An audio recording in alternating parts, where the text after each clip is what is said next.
If you're going down the legal path to get resolution to a grievance, an important early question to ask yourself is there a legal resolution to the grievance? There may not be. It may feel like there ought to be, but if in the early feedback you get from those you talk with or that you find looking at this site, your particular grievance doesn't seem to have a legal redress, you may want to think about the alternatives.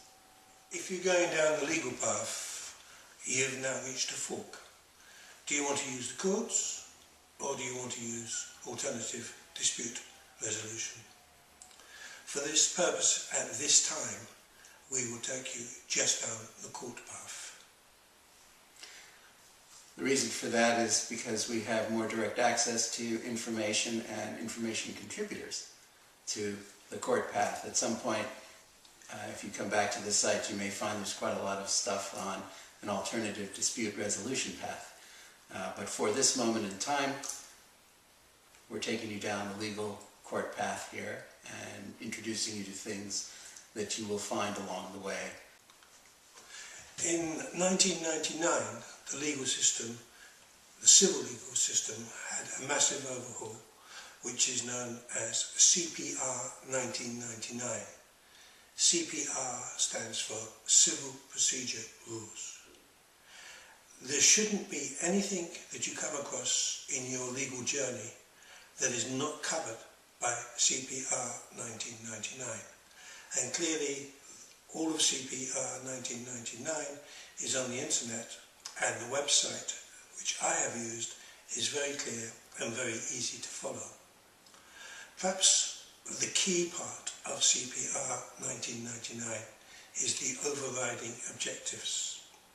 And one of the overriding objectives is to make everybody who appears in court equal. And that is a litigant in person's advantage. Unfortunately, it seems with time the profession seems to have put it to the back of their thinking. And if you're in court or when you're using it, please go back and remind the court very nicely of CPR 1999 overriding objectives.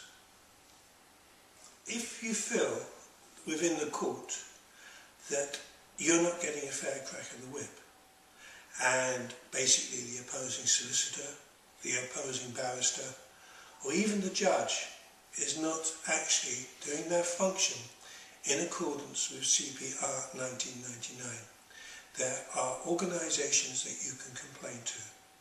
For the solicitors, the Solicitors Regulatory Authority. Something similar for the barristers and something even for the judges. However, you cannot use CPR 1999 if you feel the decision was incorrect or wrong. For that purpose, you have the appeal procedure. You will start off at a master's court level, you will then go to a judge, and you will then go to the Court of Appeal. So you have two chances to appeal a decision, and there are even other areas where you can appeal to. So basically, CPR 1999 if you feel you're not getting a fair crack at the whip, appeal if you feel the decision was wrong. Every step of the way of what Jeff just talked about has a written procedure. Many of those written procedures have fees associated with them. So even if you're representing yourself, there are fees to be paid to enable the system to respond to your representation of yourself in a court of law.